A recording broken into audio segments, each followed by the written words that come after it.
belief in the immortality of the soul. Truth.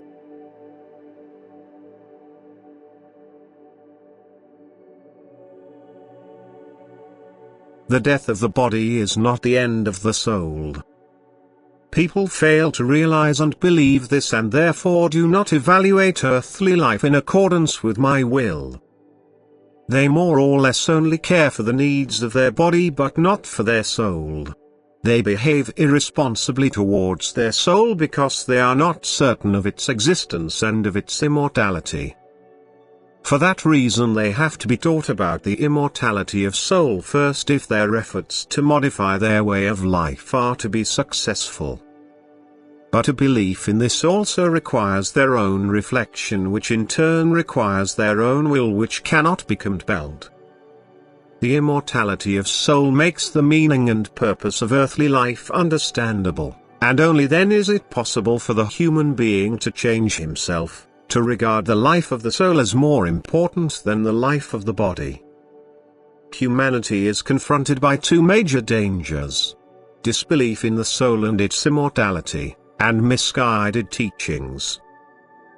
The latter are a hindrance to spiritual ascent even to those who believe in the immortality of soul, because they portray a wrong image of the eternal deity, and because people usually neglect to implement one thing: to establish a sincere relationship with me, either mentally or by means of the right kind of prayer.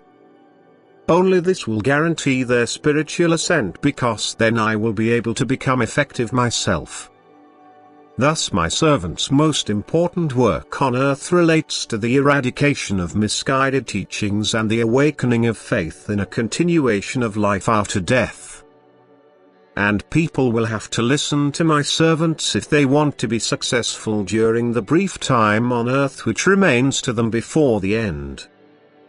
They will only be able to obtain completely truthful explanations where such are sent down from heaven. They can only be taught about the soul's life after death and the teaching of Christ by myself, either directly or indirectly, but then their faith can become a convinced one that will stand firm against all contentions, which ensures spiritual ascent and brings the soul everlasting life in blissful happiness. Otherwise the fate of the soul is unhappiness, because it will never cease to exist, and yet it is in a state in eternity which it has voluntarily created for itself due to its disbelief and an earthly life in opposition to my will. Anyone who firmly believes in the immortality of the soul will start the work of improving his soul much sooner, but the person who believes that his life will end with the death of his body remains indifferent and lethargic, or totally incapable and unwilling. You, my servants, cannot describe to them the soul's continuation of life seriously enough, even though you cannot prove it to them. Yet with serious thought the human being can come to the inner conviction that you speak the truth, because I myself will help them to recognize the truth, providing they genuinely want it and do not refuse to listen to you. Earthly life takes on an entirely different meaning for the believer. He will no longer perceive it as an end in itself but only as a means to an end, and will reproach his own way of life, which he will subsequently try to improve, depending on his strength of will. And as soon as he is presented with the pure truth, his faith will be strengthened, while misguided teachings will only destroy him and let him relapse into darkness. Thus the truth must be spread to bring life to all souls, because misconceptions and lies are the soul's death in the spiritual kingdom but not its passing away.